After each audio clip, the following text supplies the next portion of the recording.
우리에게 주시는 하나님의 말씀은 창세기 2장 4절에서 17절까지의 말씀입니다. 하나님의 말씀을 받들어 읽겠습니다. 이것이 천지가 창조될 때에 하늘과 땅의 내력이니 여호와 하나님이 땅과 하늘을 만드시던 날에 여호와 하나님이 땅에 비를 내리지 아니하셨고 땅을 갈 사람도 없었으므로 들에는 초목이 아직 없었고 밭에는 채소가 나지 아니하였으며 안개만 땅에서 올라와 온 지면을 적셨더라. 여호와 하나님이 땅의 흙으로 사람을 지으시고 생기를 그 코에 불어넣으시니 사람이 생명이 되니라. 여호와 하나님이 동방의 에덴에 동산을 창설하시고 그 지으신 사람을 거기 두시니라. 여호와 하나님이 그 땅에서 보기에 아름답고 먹기에 좋은 나무가 나게 하시니 동산 가운데에는 생명나무와 선악을 알게 하는 나무도 있더라. 강이 에덴에서 흘러나와 동산을 적시고 거기서부터 갈라져 네 근원이 되었으니 첫째의 이름은 비손이라. 금이 있는 하윌라 온 땅을 둘렀으며 그 땅의 금은 순금이요 그곳에는 베델리엄과 호마노도 있으며 둘째 강의 이름은 기온이라. 구스 온 땅을 둘렀고 셋째 강의 이름은 힛데겔이라. 아수르 동쪽으로 흘렀으며 넷째 강은 유브라데더라. 여호와 하나님이 그 사람을 이끌어 에덴 동산에 두어 그것을 경작하며 지키게 하시고 여호와 하나님이 그 사람에게 명하여 이르시되 동산 각종 나무의 열매는 네가 임의로 먹되 선악을 알게 하는 나무의 열매는 먹지 말라. 네가 먹는 날에는 반드시 죽으리라 하시니라. 아멘. 오늘 이 본문의 말씀으로 하나님의 말씀, 생명의 말씀이라는 제목으로 말씀을 나누겠습니다. 창세기 1장 27절에는 여섯째 날에 하나님께서 하나님의 형상대로 사람을 창조하셨다고 기록합니다. 창세기 1장에 나온 하나님의 창조 사역은 사람을 만드심으로 다 끝을 맺습니다. 오늘 우리가 읽은 창세기 2장에는 창세기 1장과는 조금 다른 관점에서 창조 사역을 기록하고 있습니다. 4절의 말씀입니다. 이것이 천지가 창조될 때에 하늘과 땅의 내력이니 여호와 하나님이 땅과 하늘을 만드시던 날에. 이 구절의 말씀을 쉬운 성경으로 다시 읽어드리겠습니다. 하늘과 땅이 만들어지던 때 곧 여호와 하나님께서 땅과 하늘을 만드셨을 때의 이야기는 이러합니다. 창세기 1장이 하늘과 땅이라는 순서로 창조의 기사가 기록되었다면 창세기 2장은 땅에 집중하여 말씀을 하고 있습니다. 5절에서 6절의 말씀입니다. 여호와 하나님이 땅에 비를 내리지 아니하셨고 땅을 갈 사람도 없었으므로 들에는 초목이 아직 없었고 밭에는 채소가 나지 아니하였으며 안개만 땅에서 올라와 온 지면을 적셨더라. 땅을 갈 사람이 없어서 들에는 초목이 없었고 밭에는 채소가 나지 아니하였다고 말씀합니다. 하나님은 땅을 갈고 밭에 채소를 경작할 사람을 창조하십니다. 7절입니다. 여호와 하나님이 땅의 흙으로 사람을 지으시고 생기를 그 코에 불어넣으시니 사람이 생명이 되니라. 하나님은 땅의 흙으로 사람을 창조하셨습니다. 그리고 그 코에 하나님께서 생명의 숨을 불어넣으셔서 사람이 생명체가 되게 하셨습니다. 하나님의 호흡으로 인해 땅의 흙인 인간이 생명체가 된 것입니다. 여기서 인간의 본질을 생각해 보게 됩니다. 우선 인생은 창조주 하나님이 만드신 피조물입니다. 하나님의 생기가 인간의 몸에서 사라지는 순간 그의 육신은 원래의 형태, 즉 흙으로 돌아가게 됩니다. 그런데 하나님은 그를 사랑하셔서 에덴 동산을 만드시고 그가 그곳에서 살게 하십니다. 8절의 말씀입니다. 여호와 하나님이 동방의 에덴에 동산을 창설하시고 그 지으신 사람을 거기 두시니라. 하나님이 만드신 에덴 동산. 첫사람 아담이 거주한 에덴 동산에 대해서 성경은 이렇게 말합니다. 9절에서 14절의 말씀입니다.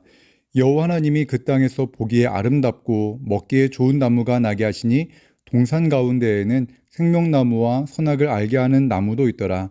강이 에덴에서 흘러나와 동산을 적시고 거기서부터 갈라져 네 근원이 되었으니 첫째의 이름은 비손이라. 금이 있는 하윌라 온 땅을 둘렀으며 그 땅의 금은 순금이요 그곳에는 베델리엄과 호마노도 있으며 둘째 강의 이름은 기혼이라. 구스 온 땅을 둘렀고 셋째 강의 이름은 힛데겔이라. 아수르 동쪽으로 흘렀으며 넷째 강은 유브라데더라. 하나님은 아담을 위해 먹기에 좋은 온갖 나무를 땅에서 자라게 하셨습니다. 동산 가운데에는 생명나무와 선악을 알게 하는 나무가 있었습니다. 에덴 동산에는 강이 하나 있었는데 그 강에서 흐르는 물로 말미암아 동산에 거주하는 사람과 모든 식물이 살아갈 수가 있었습니다. 또한 에덴 동산에서 나오는 그 강물은 4개의 강으로 나뉘어서 온 땅의 생명을 살리는 역할을 감당합니다.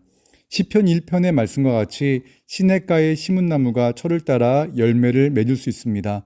하나님은 에덴 동산과 더불어 하나님이 만드신 땅에 있는 모든 초목이 열매를 맺을 수 있도록 생명의 강물을 흘려 보내셨습니다. 15절부터 17절에는 여호와 하나님께서 첫사람에게 하신 말씀이 나옵니다. 우선 아담이 감당해야 될 사명에 대한 말씀입니다. 15절입니다. 여호와 하나님이 그 사람을 이끌어 에덴 동산에 두어 그것을 경작하며 지키게 하시고, 여기서 경작하다라는 단어는 봉사하다라는 의미로 땅을 갈다 또는 지키다라는 의미로 번역될 수 있는 단어입니다. 하나님은 아담에게 에덴 동산의 땅을 갈아 경작하며 그 땅을 지키는 사명을 맡기셨습니다. 그런데 이 말씀은 하나님께서 창세기 1장 29절에서 씨 맺는 모든 채소와 씨 가진 열매 맺는 모든 나무로 너희의 먹을거리가 되리라 말씀하셨던 그 말씀과는 다른 느낌으로 다가옵니다. 하나님이 만드신 에덴 동산에는 아무런 노동을 하지 않아도 될 만큼 풍성한 먹거리가 있는 공간이라 생각했는데 아담은 그곳에서 땅을 경작하고 또한 그것을 지켜야 할 사명을 하나님께 받았습니다. 왠지 모르게 하나님께서 부당하게 느껴지는 그런 마음이 들기도 합니다. 하나님께서는 사랑하는 자에게 감당해야 될 사명을 맡기십니다. 이 세상을 살아가면서 하나님께 받은 사명이 있는 사람이 진정한 기쁨을 누리게 됩니다. 하나님께서 맡겨신 일을 발견하지 못한 사람은 불행합니다. 직장에서 가족을 위해 열심히 일을 하셨던 분들 중 많은 분들에게 이런 이야기를 들었습니다.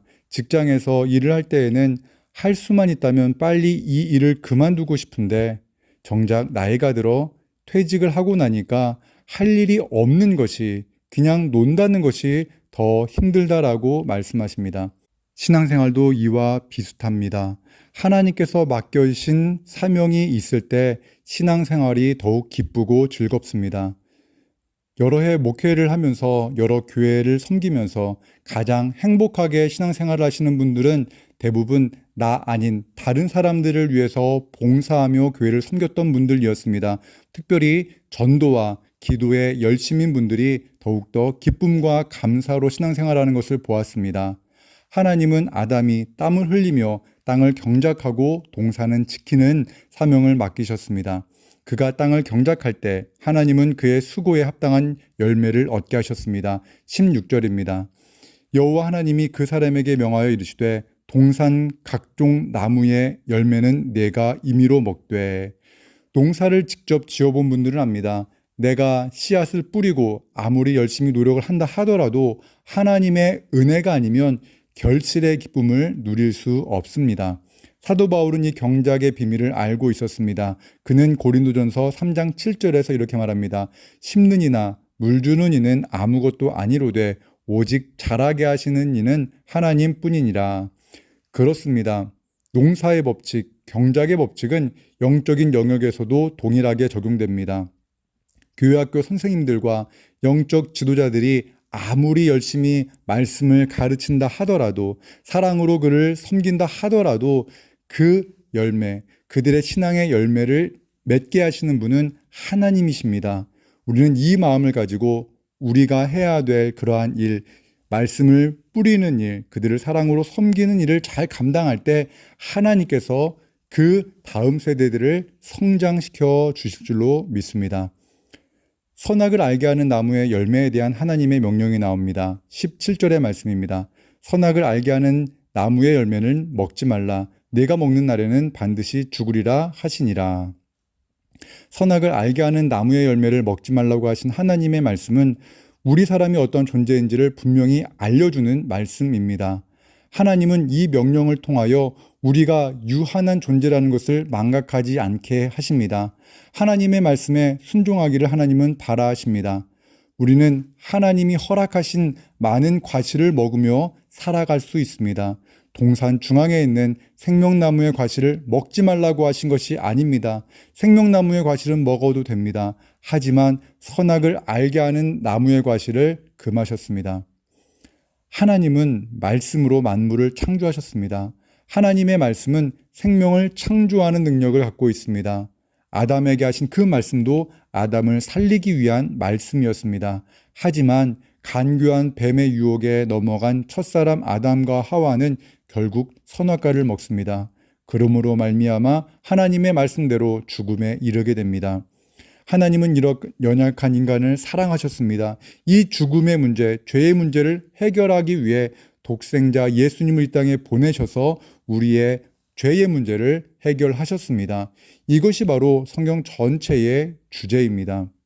말씀을 정리하겠습니다. 하나님은 우리를 사랑하십니다. 하나님은 우리를 사랑하셔서 하나님의 말씀을 주십니다. 또한 우리에게 사명을 주십니다. 그 사명에 순종하는 것이 우리가 참된 기쁨을 누리며 이 세상을 사는 길입니다. 더 나아가 하나님의 말씀을 듣고 순종하는 길이 생명의 길입니다. 시편 1편의 말씀과 같이 복 있는 사람은 여호와의 율법을 즐거워하여 그의 율법을 주야로 묵상합니다. 생명의 말씀을 묵상하며 살 때 시냇가에 심은 나무처럼 우리의 영혼이 굶주리지 않고 아름다운 열매들을 맺게 됩니다. 사랑하는 성도 여러분, 오늘 이 하루도 생명의 말씀, 하나님의 말씀에 순종함으로 기쁨과 감사가 넘치는 그런 하루가 되시기를 주님의 이름으로 축원합니다. 기도하겠습니다. 사랑과 은혜 하나님, 하나님의 말씀을 묵상하며 살게 하시고 우리에게 맡겨준 사명이 무엇인지 깨닫게 하여 주옵소서. 또한 하나님이 맡기신 그 사명을 기쁨으로 감당함으로 하나님께는 영광이요 우리에게는 큰 기쁨이 있는 삶을 살게 하여 주옵소서. 생명의 말씀에 순종하게 하시고 그 생명의 말씀을 깊이 묵상하며 살아가는 오늘 이 하루 되게 하여 주옵소서. 예수님의 이름으로 기도합니다. 아멘.